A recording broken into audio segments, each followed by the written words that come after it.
ta tập trung vào một số cái nội dung cốt lõi, đó là reference extraction này. Reference extraction, con nhớ là reference extraction là gì mình?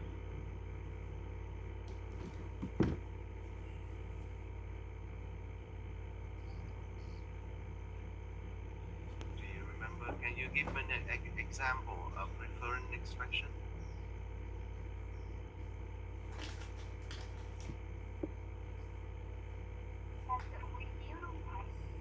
Hả? Là sự quy chiếu, không phải sự quy chiếu đâu mà. Cũng không phải là sự quy chiếu, cái này có cái từ expression. Expression là các cái biểu thức hoặc là các cái cụm từ, đúng không? Và ở đây các cái cụm từ mang tính chất quy chiếu mình gọi là referring extraction, là cái cụm từ mà nó chỉ về một sự vật hoặc là con người cụ thể ở ngoài cái thế giới mình đang sống, thì referring extraction. Thì còn cái từ reference á, reference thì mới là sự quy chiếu. Ví dụ như trong này chúng ta thường hay nói đến cái danh từ ấy, từ chung nhé, thì chúng ta nói từ này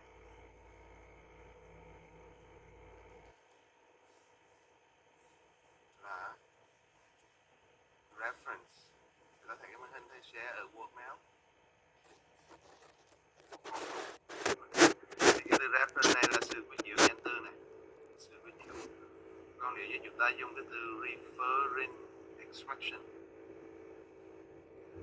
đấy, chúng ta dùng cụm từ này thì nó có nghĩa là một cụm từ quy chiếu, một cụm từ mang thì chức năng quy chiếu, tức là nó thực hiện cái chức năng là reference, thì nó khác với cái từ reference trên, đúng không? Đây là sự quy chiếu, là nói về cái hiện tượng, sự việc. Còn đây là nói về một cái cụm từ biểu thức quy chiếu. Ví dụ nói là William Shakespeare, okay? Ví dụ như là chúng ta nói là William Shakespeare tên riêng đi, thì đây là một biểu thức quy chiếu hay một cụm từ quy chiếu, chúng ta gọi nó là referring extraction. Đó. Và cái người á, con người cụ thể ở ngoài thế giới khách quan, một cái người nhà văn cụ thể á, thì chúng ta gọi đó là a reference, là một cái nhân vật được quy chiếu, thì chúng ta dùng cái từ reference. Ok, thì có nhiều cái từ liên quan với nhau là reference, referring extraction và reference. Thì chúng ta cần phải phân biệt, hoặc là nhầm lẫn.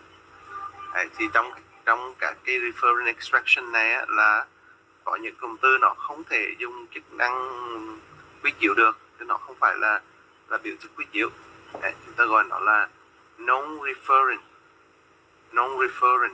extraction, tức là những cái cụm từ mà nó không có thực hiện được chức năng là quy chiếu được.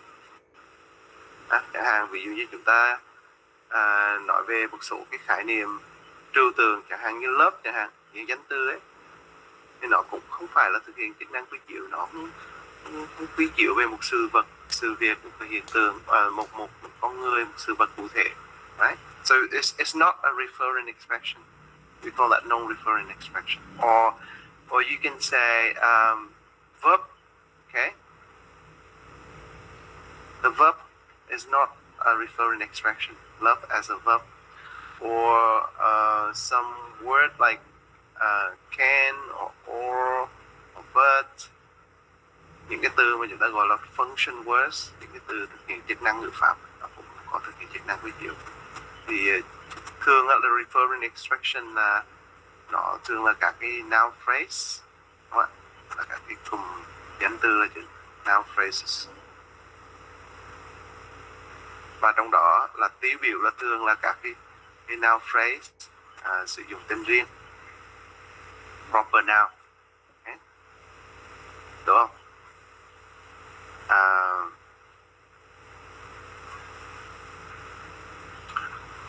Ngoài ra thì nó còn có một số cái cụm từ khác.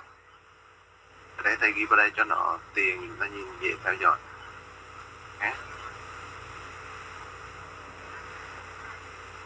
Đấy, thì ví dụ như trong trường hợp này á, in this case we say there's some noun phrase using proper noun. Okay. Tại William Shakespeare là tên riêng. There's some noun phrase we call that indefinite noun phrase.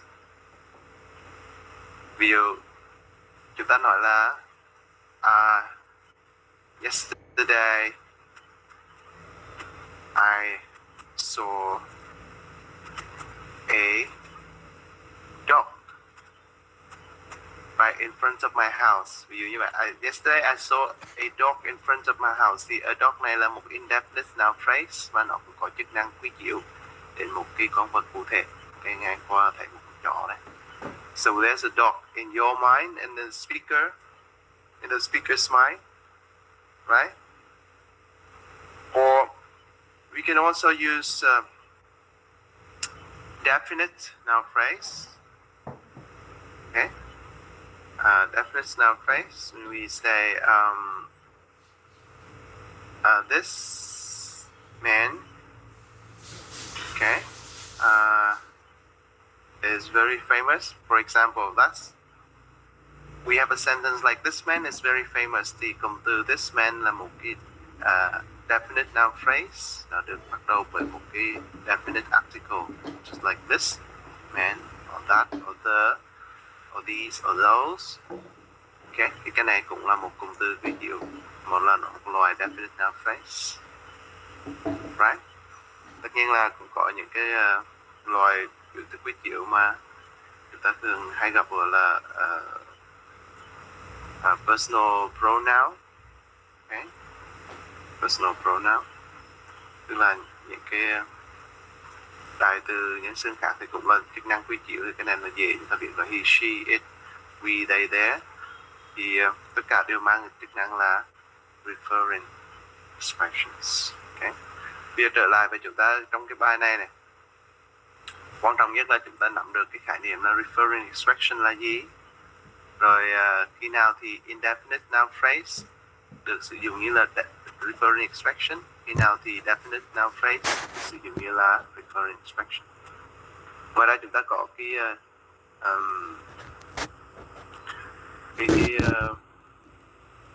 khái niệm về opaque context. Thì opaque context ở đây là mình hiểu là các cái ngữ cảnh, tức là một số cấu trúc câu mà nó làm cho cái việc thực hiện các kỹ năng quy chiếu nó trở nên nó khó hoặc mơ hồ, không rõ nghĩa. Opaque context thường là liên quan đến các cái động từ như là I think, I believe, đúng không ạ? Chẳng hạn ví dụ chúng ta nói thế này,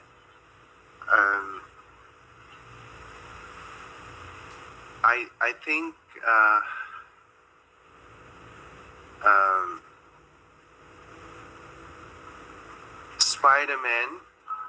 Spider-Man, okay, Spider-Man is very kind. Ví dụ như vậy, I think Spider-Man is very kind. Và sau đó chúng ta nói là I think Peter Parker is very kind.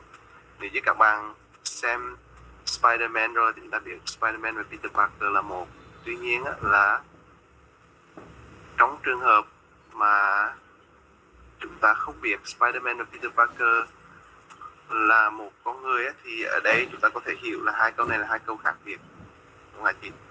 Và chỉ là hai câu nội dung khác nhau. Thành thử ra chính vì cái cấu trúc là I think này, cấu trúc I think, đúng không ạ? Is very kind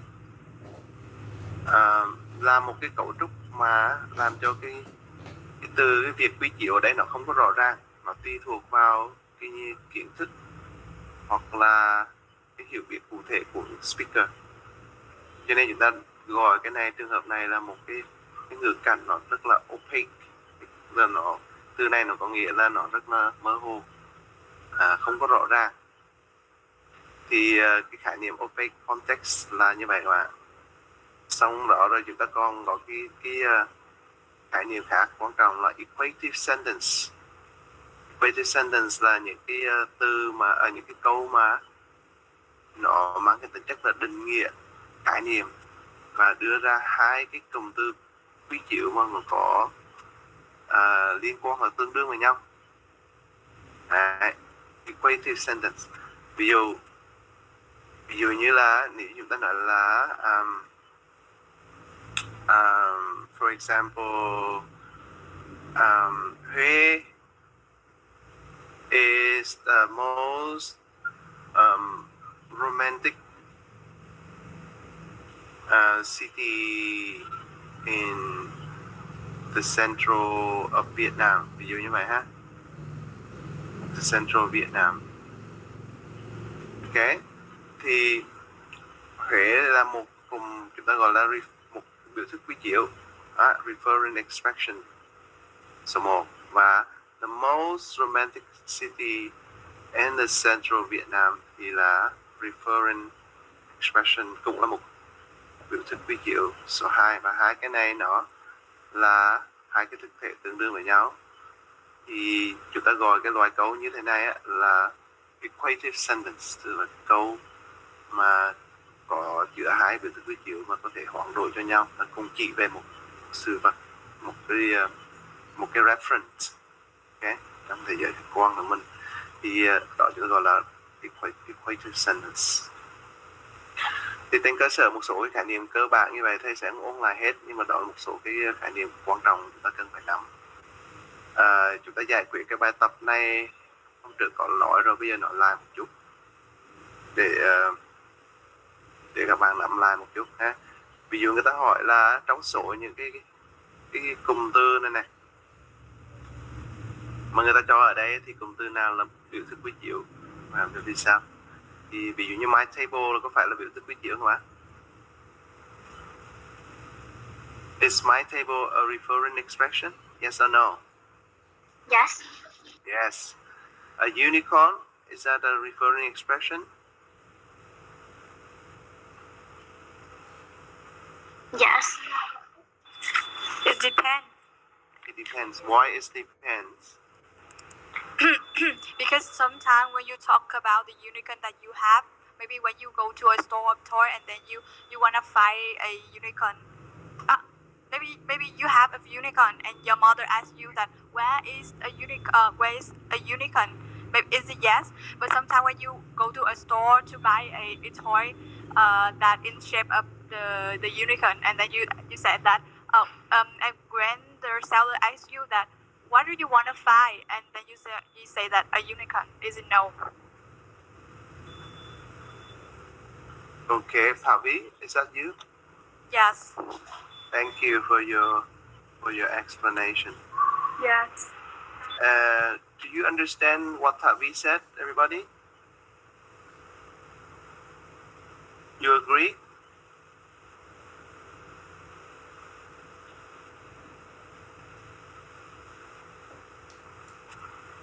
Thì có bạn Thảo Vi gọi kiện thôi, mấy bạn khác gọi kiện.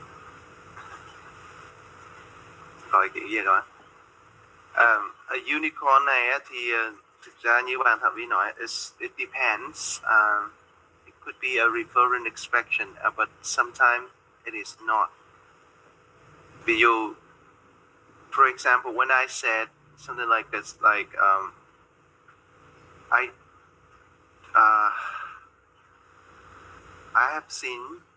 have seen a unicorn, and then you say another sentence. You say,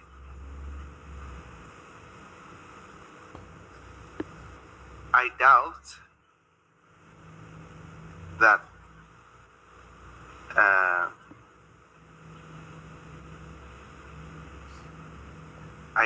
that it's is a unicorn. Okay, maybe I should say another words, another phrase. I don't believe in unicorn, for example. Okay.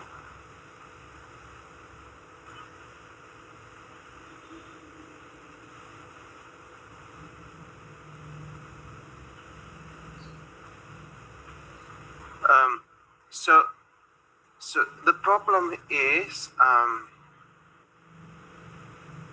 a unicorn là một con vật không có thật, đúng không các bạn? Chúng ta đều biết unicorn không có thật, có không các bạn? Is unicorns real? Or have you ever seen a unicorn before? No. No? Yeah, it's just a fictional character. It's a fictional character. It's not. But do you believe that it's real when you were a child? When I was a child, I believed that there are unicorn in the world. All right. Okay. So for you, ví dụ như cho bạn hôm nay là bạn Thảo Vi đúng không? Yes. Okay. Yes. So even for Thảo Vi, okay, a unicorn is a referring expression when she is younger.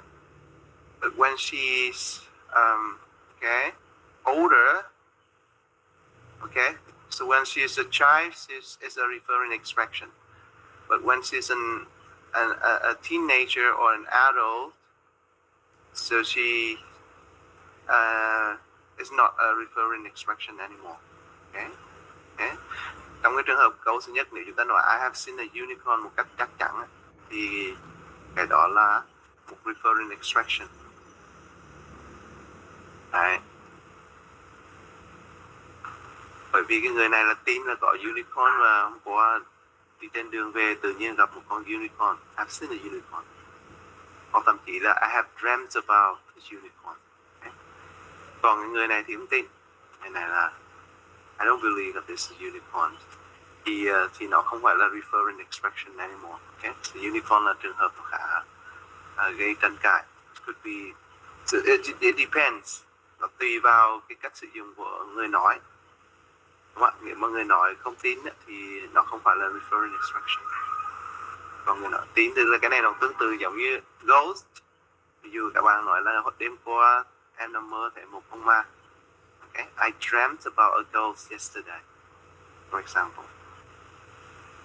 Thì đối với người nói như vậy, nếu người ta tin, người ta thấy được, người ta mơ thấy được, nhìn thấy được hình ảnh cụ thể, thì đó là một referring expression. Mặc dù là cái thế giới người ta ví chiếu về là nó cái thế giới nó tưởng tượng thôi, it's not real. Cho nên bài học sắp tới chúng ta có cái khái niệm về universal discourse, là cái thế giới diễn ngôn mà chúng ta nói là quan trọng. Nếu như cả hai người đều cùng chung một thế giới diễn ngôn thì chúng ta hiểu nhau và chúng ta cùng chia sẻ về một số cái nhân vật mà chúng ta tin là có thật. Okay. Như là Chúa Trời, như God, đúng không ạ? Như là các nàng tiên, rồi linh hồn, rồi phù thủy, vân vân. Okay, so it depends on the situation and the speaker's belief. Cụm từ no love có phải là một referring expression không ạ? No. No, cái này thì không phải. Travel is it referring expression? Travel.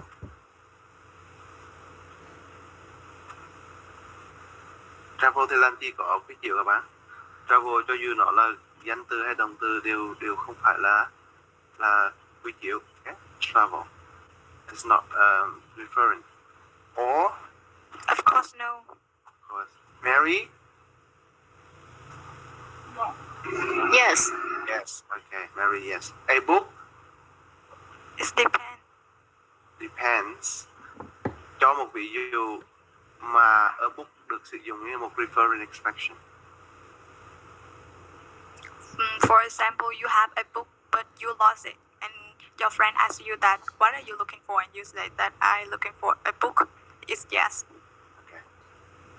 And in what case it is not a referring expression?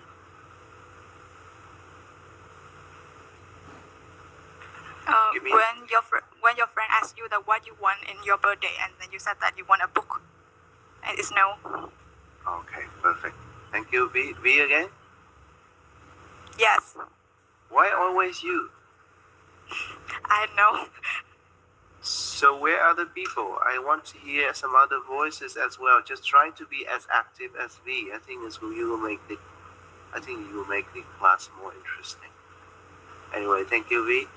So a book, it depends on the situation, and very good. Thank you, V. You have given us a very concrete and easy to understand situation. Okay, and then Abraham Lincoln, is this a referring expression? Yeah, of course. Definitely. So this is proper now. It's just like Mary. It refers to a particular person. So you see that except for expression in C, D, and E, they are called non-referring expressions. And others expression we call that could be used as referring expression with special attention to the case of the unicorn or a book. Okay. Now let's see in question number 3. Has married a dancer? Is this so a dancer? Is this a referring expression? When you say his father married a dancer, is this a referring expression or not?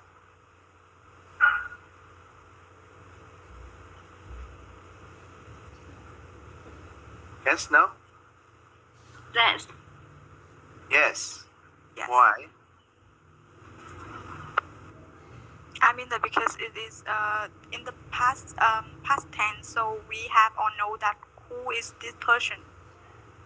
Okay, so his father married a dancer, so he already married that dancer. So we have a particular person in mind. We know exactly which person a dancer is referring to.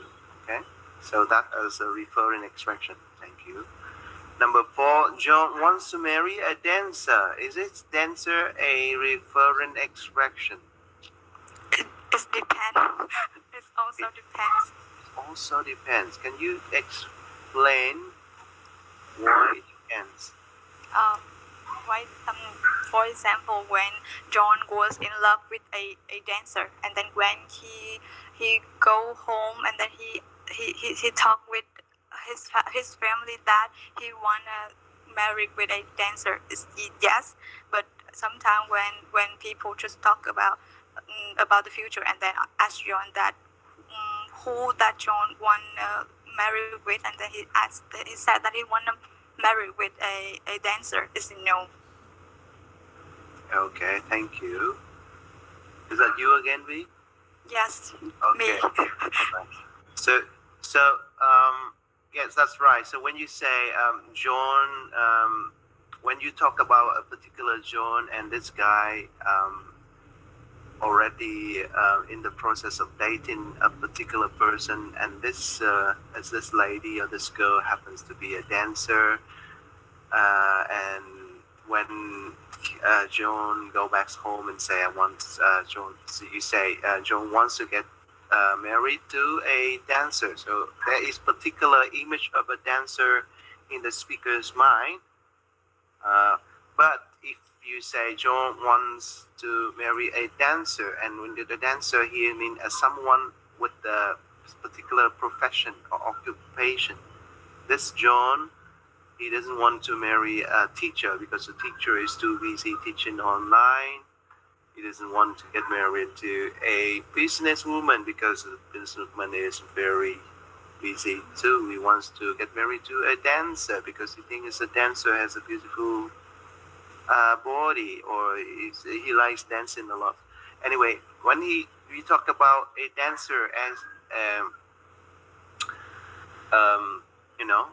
like an occupation or a profession. Any particular person with that profession will be eligible for John to get married to. Anyway, so in that case, the dancer is not a referring extraction. Okay, như vậy thì các anh chị các bạn cũng nghe phân tích như vậy, thấy từ dancer này khi nào mà có cái màu từ a ở phía trước ấy, thì nó sẽ rất là phức tạp. Ok, có cái màu từ này này. Đấy, nó khá phức tạp. Oops.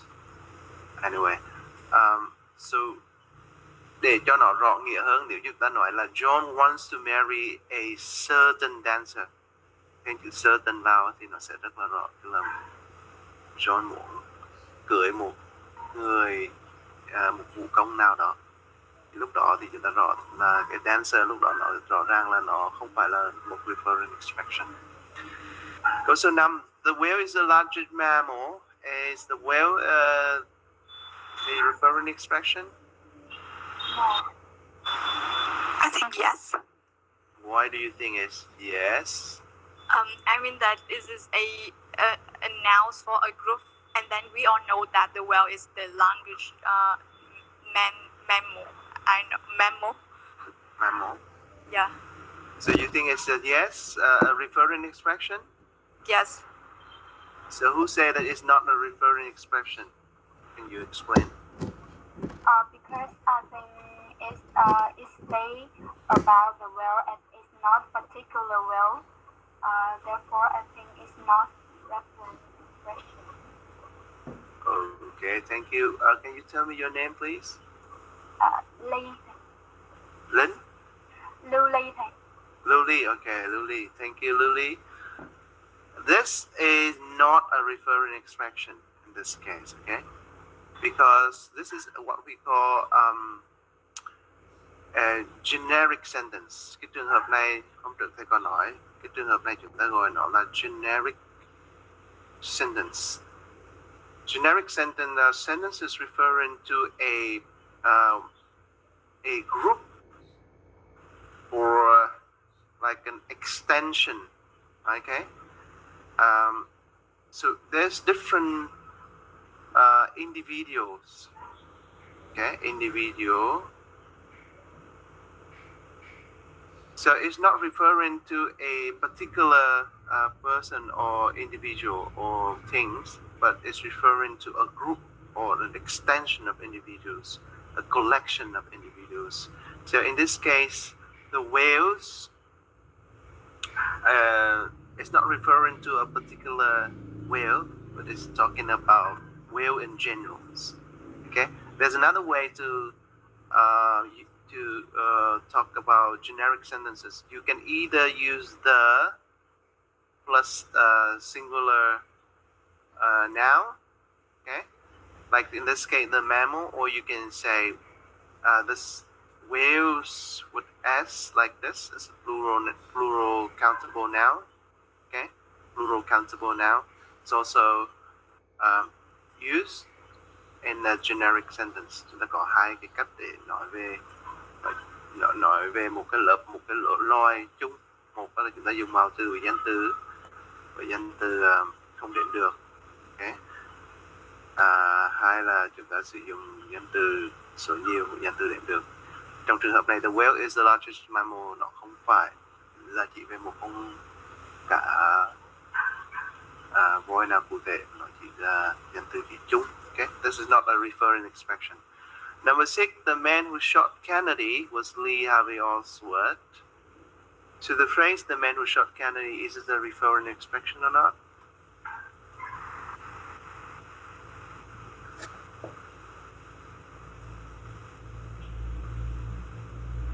Is it a referring expression? The man who shot Kennedy? Yes or no? No or yes? Thì có hệ rồi. Luli và Vi. I think it's yes. You think it's yes? Okay.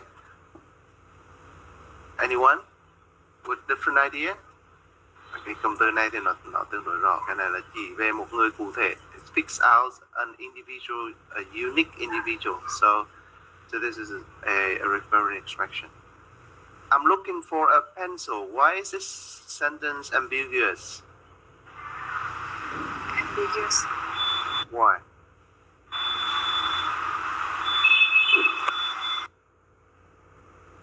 Can somebody explain? Why is this sentence ambiguous?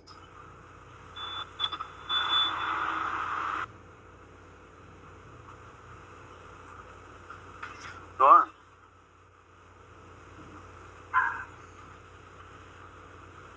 Mày rồi. 53.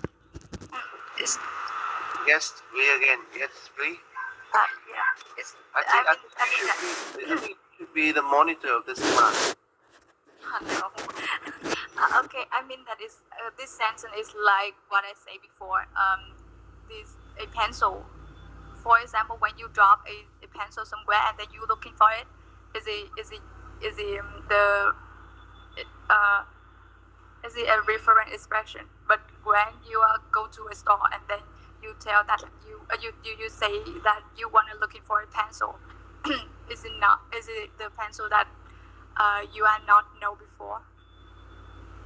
Perfect. Thank you. I think we don't have any other kind of further explanation because it's all clear. Thank you, V. Yes. I hope you understand what she said, right? And then in 8,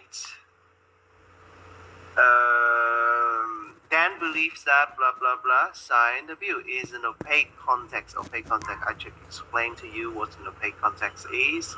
So if you use the referring expression George W. Bush, President of the United States, to create a sentence where you use the structure, Dan believes that somebody signed the bill is an opaque context. Okay. Ở đây thì thực ra nói cho nó dễ hiểu, ở chúng ta biết là những cái động từ, những cái cấu trúc mà somebody believes that, somebody says that, somebody thinks that, thì nó sẽ có thể xảy ra cái trường hợp là mặc dù các referent expression đều chỉ về một người, nhưng trong suy nghĩ của người nói thì nó có thể dẫn đến hai nét nghĩa khác nhau. Lý do là vì đôi lúc người ta không có biết được là cả hai cái cụm từ quy chiếu nó chỉ về một người, cho nên cái cấu trúc mà somebody believes that, somebody says that, somebody thinks that, blah blah blah, thì nó là một cái cấu trúc mà có thể dẫn đến cái tình huống là không có hiểu đúng về bản chất của sự việc, cái proposition đó.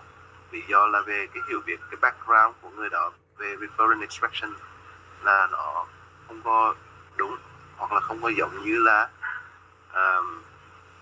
giống như người khác nghĩ cái referring expression. Ví dụ một người không biết là George W. Bush là President of the United States, khi họ nói Dan believes that George W. Bush signed a bill và Dan believes that President of the United States signed a bill, thì họ tự nhiên họ muốn nói tới hai câu khác nhau. Okay? If they don't know that George W. Bush and the President of the United States are just the same person. Okay. All right. Number 9. Which of the following are equated sentences and explain why? Trong số những câu này thì câu nào là gọi tên là equated sentence theo như định nghĩa trong sách? Fred is the man with the gun. Is it an equated sentence? Fred is the man with the gun. Is it an equative sentence? Yes. Yes. Okay. So because Fred and the man with the gun là hai biểu thức quy chiếu, và thực ra nó có thể là hoán đổi vị trí với nhau. The man with the gun is Fred and the Fred is the man with the gun. Còn chỉ về cùng một người thì đó là cái câu mà có hai cụm từ quy chiếu sự vật có thể hoán đổi vị trí với nhau. We call that equative sentence. William the Conqueror is the current king of England. Is it referring an equative sentence? Yes. Yes. Okay. So William the Conqueror and the current king of England. Mặc dù bây giờ nó có thể ứng dụng ngoài sự thật trực quan, nhưng cái câu này là có thể hiểu là equative. Detroit is a nearby city. Is it an equative sentence? No. No. Thank you, Thư. Mary is a genius. Is it an equative sentence? No. No. Yes. No is correct. A box of cookies is what I would like. No. Okay, it's also not equative sentence. Although you can say what I would like is a box of cookies. Okay, but they are not similar, not the same. Detroit is not the largest city in the USA. Is it an equative sentence? No. Right, thank you. Okay, in number 10, it's a tree. So it's when you say it's a tree, it could be a sentence. It could also be an utterance. Okay. Khi chúng ta viết nó ra, ta nói nó ra, thì nó là một utterance. Chúng ta viết hoặc là chúng ta nghĩ về nó thì cái cụm từ này cũng có thể là một cái sentence. It's a tree thì a tree cũng có thể là một reference. Đấy, là trực biểu thức quy chiếu reference. Hoặc là nó đơn giản chỉ là một cái phần định nghĩa, nó là một loài cây. It's a tree. Okay, thì nó có thể là tùy. It depends on the context. So in number 10, we're not going to explain further on this. We're not going to explain further about this situation. So I hope you understand this. Now I want to move to Unit 6, predicate. Bây giờ nội dung quan trọng của predicates, thầy sẽ ôn lại cùng các bạn về predicates. Đấy. Chúng ta đã đọc bài này xong rồi và chúng ta đã làm các cái bài tập liên quan rồi. Okay. Bây giờ chúng ta hiểu thế nào là predicate, predicator, predicate và argument.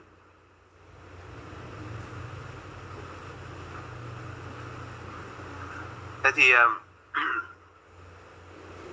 để cho dễ thì chúng ta hình dung là trong cái bài đọc của chúng ta thầy có nói chúng ta biết là cái sentence thì cái bộ semantics này nó concerned or is interested in at least three kinds of meaning. We have word meaning, okay, and then we have sentence meaning, and then we have propositional meaning. Okay. So with sentence meaning, we are using some meta language. Okay, with sentence meaning, we use some sort of what we call meta language to describe the relationships between different components of meanings in a particular sentence. Okay, so there are two types of meta language we are using. One is called that predication logic, and the other one we call that propositional logic.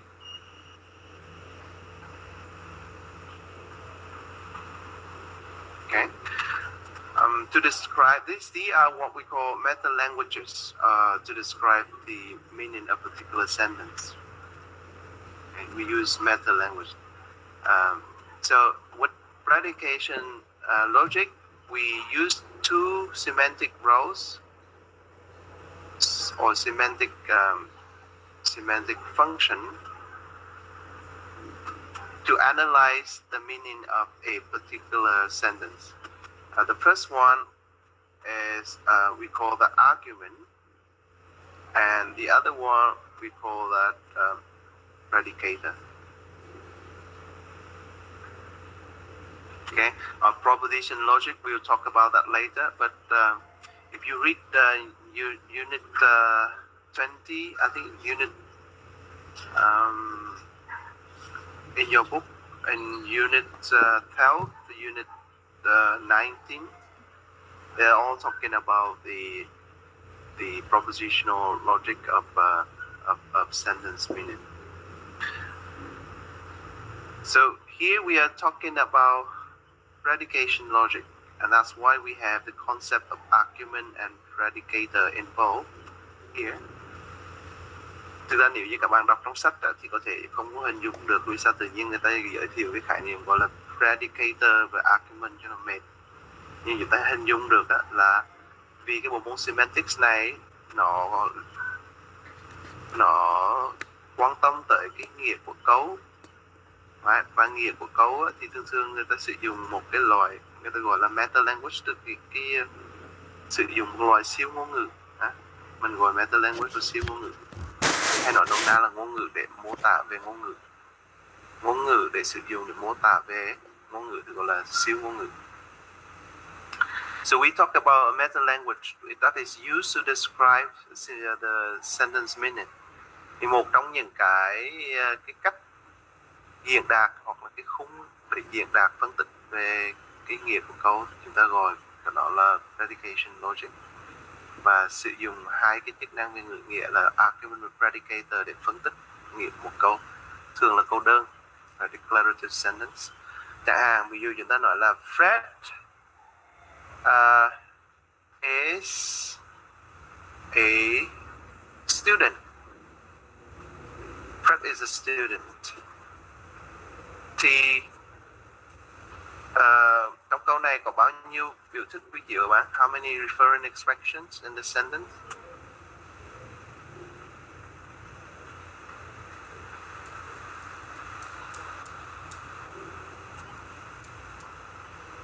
Biểu thức quy chiếu trong câu này là gì ạ?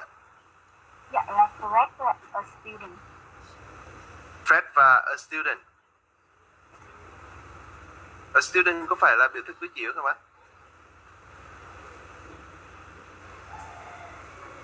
Is a student referring expression in this case? Fred là một sinh viên, vậy thì từ sinh viên đó có phải là biểu thức quy chiếu không ạ? No. No. Okay, no, that's right. So a student like a situation, a job, or the status of being a student. Okay, it's not referring to any particular person. It just describe. It is used to describe the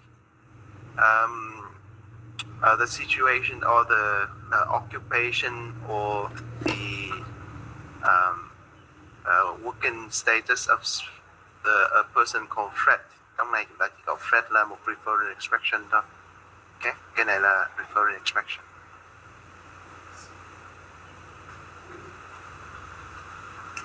Thế nếu mà chúng ta loại referring expression rồi chúng ta có cụm từ này á, nó không phải là biểu thức quy chiếu. Và trong ba cái từ này thì từ nào có cái nét nghĩa mà quan trọng nhất đối với câu này, nó cống hiến nhiều nghĩa nhất cho cái câu này các bạn. Trong ba từ is a student thì từ nào là từ quan trọng nhất về nghĩa? Student. Okay. This one we call that a predicator. Okay. Cái Fred này á, thì chúng ta gọi nó là argument. Okay.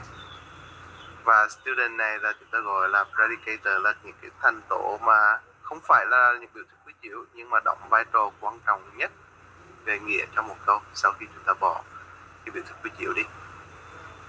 Thì cái cách phân tích này nó giúp cho chúng ta thấy được cái mối quan hệ về mặt ngữ nghĩa trong một cái sentence, đúng không?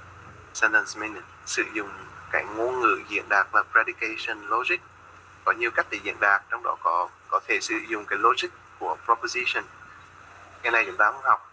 Nếu các bạn đọc thì chúng ta sẽ thấy là cũng là một cách diễn đạt khác. Thì trong này là cái cách diễn đạt sử dụng argument và predicator. Thì cái này chúng ta gọi nó là semantic functions. Vậy thì định nghĩa argument là gì và predicator thì người ta đã cho trong sách, các bạn chắc đọc tôi cũng thấy chúng ta hiểu một cách ngắn gọn nhất. Predicator là một chức năng ngữ nghĩa để chỉ về những thành tố phân mà đóng góp về mặt nghĩa nhiều nhất trong một cái câu, okay, mà không phải là các referring expression. Thư, you want to say something, Thư? Hello, Thư. Do you want to say something?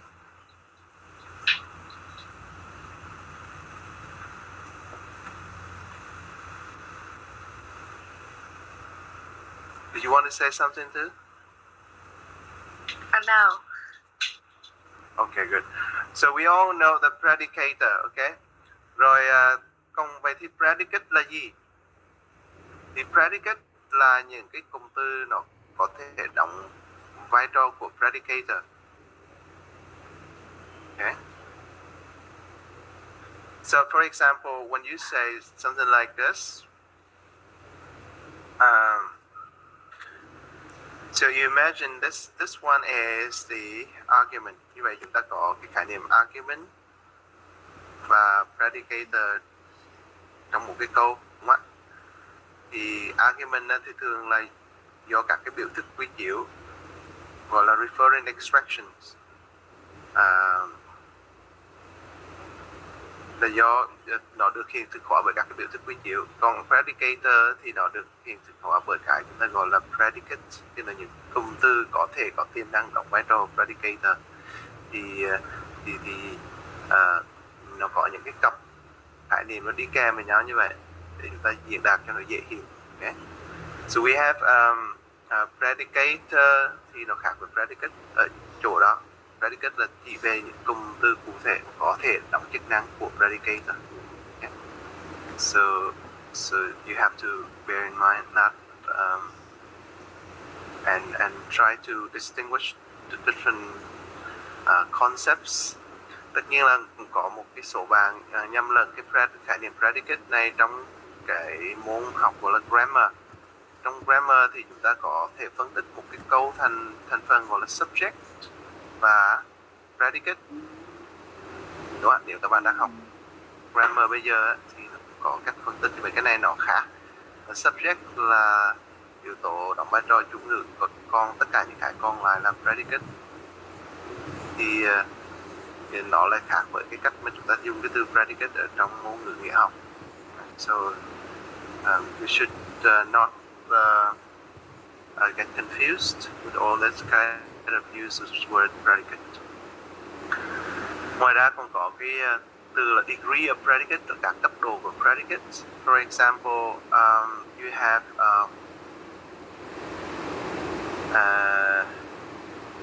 this word give.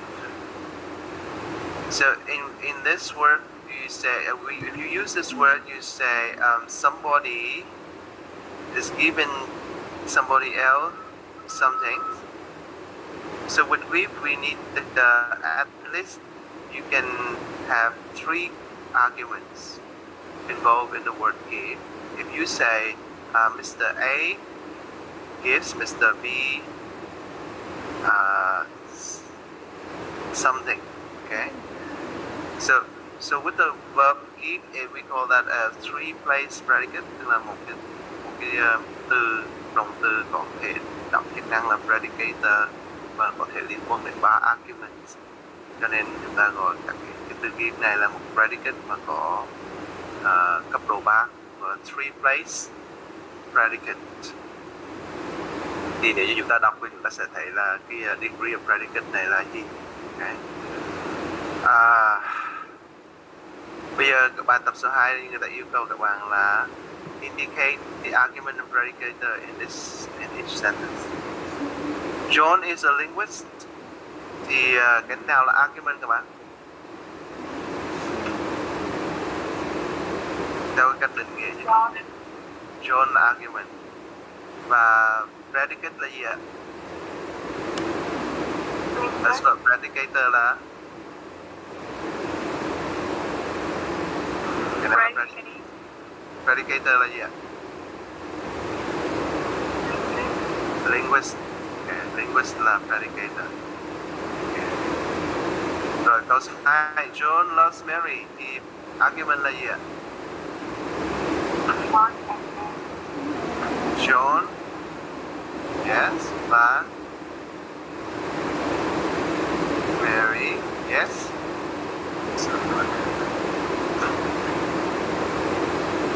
Và cái từ love còn lại á, love mà không có s là dùng cái từ tiếng mẫu thôi. Okay.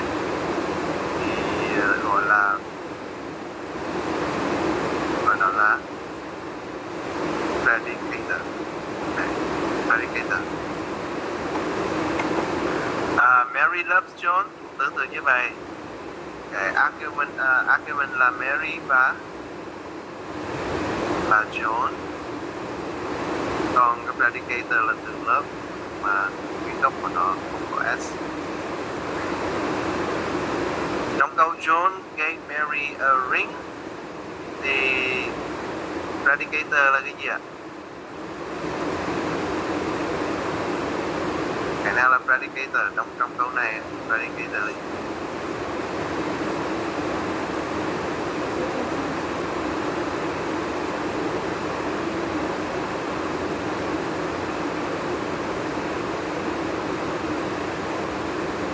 Lưu Lý.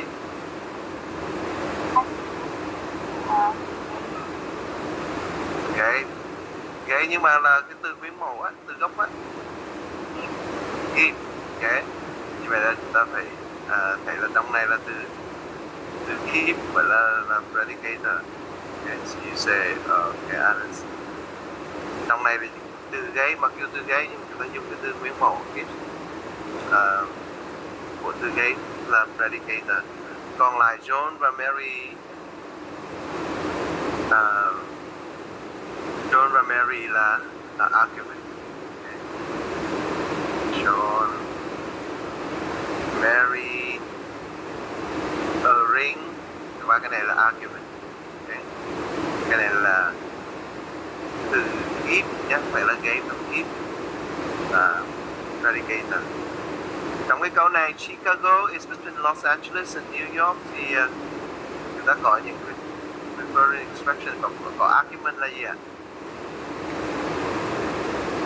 Argument nó là gồm có Chicago, Los Angeles, New York. Còn cái thành phần còn lại quan trọng nhất về nghĩa là từ gì ạ? Yeah, is between and. Một từ thôi. Trong số những từ đó chúng ta chỉ chọn từ nào? Is between. Một từ thôi. Between. Đúng rồi. Bây giờ chúng ta chọn là between. Is là cũng không quan trọng bằng between. And và e là loại đi. Vậy từ between này chúng ta gọi là predicator này các bạn. Rồi. Câu này thì sao? Argument là có Jane này và Mary's mother. Okay. Tự nhiên từ còn lại là is, nhưng mà cái dạng nguyên mẫu của is sẽ là be. Đấy, như vậy chúng ta phải nói từ be, đầu từ be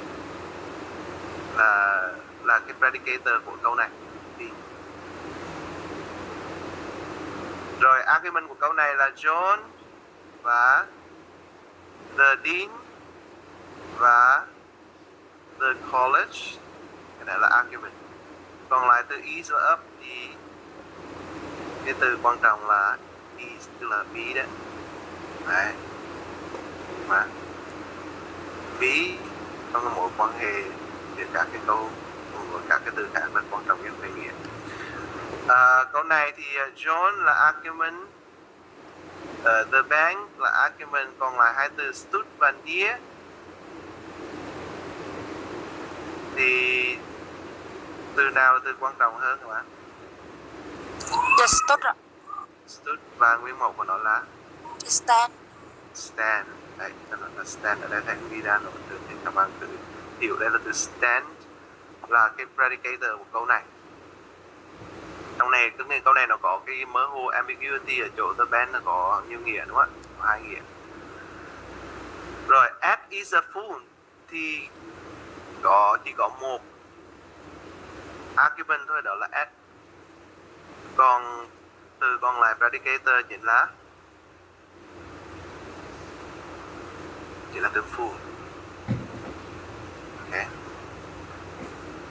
Trong khi đó cái câu tiếp theo Ed is foolish thì Ed là argument và cái predicator là foolish. Ok. Rồi. Được chưa? Dạ thầy, trước predicate với lại predicator là giống nhau hả? Hồi này thầy giải thích đây đó đấy. Đây, khi nào chúng ta gọi cái tên gọi của nó ấy, cái tên gọi ấy,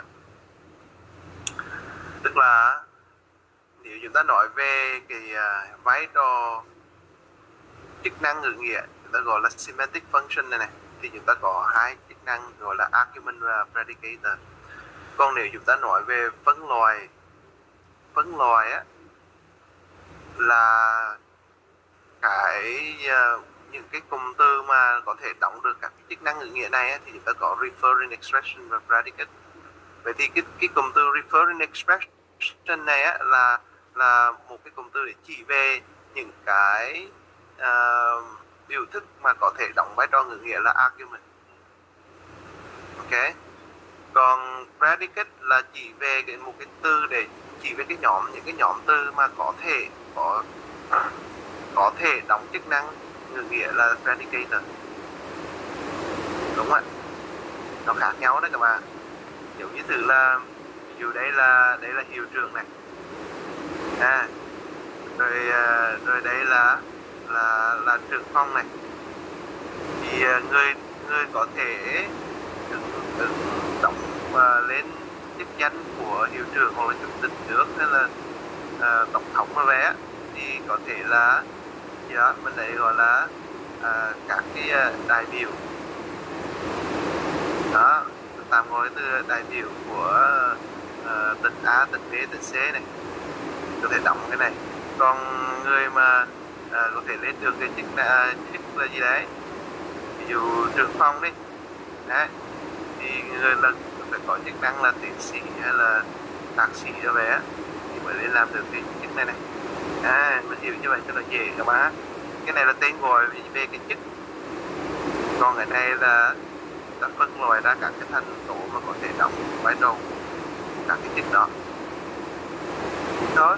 Vì cái từ predicate nó khác với từ predicator, là về predicate là chỉ về những cái cụm từ nó có thể đóng vai trò của predicator, vai trò chức năng của predicator. Đúng ạ. Thì một bên là nói về cái function, một bên là để phân loại các cái từ có thể đóng một cái function đó. Được các bạn? Ok. Rồi bây giờ những cái chỗ bài khác thì chắc là để thầy sẽ buổi sau thầy sẽ nói tiếp, giải thích tiếp. Hiện nay thì hy vọng là các bạn đọc cái bài predicate, bởi vì cái này nội dung khá quan trọng cốt lõi trong cái môn semantics, thì các bạn xem thử là như thế nào.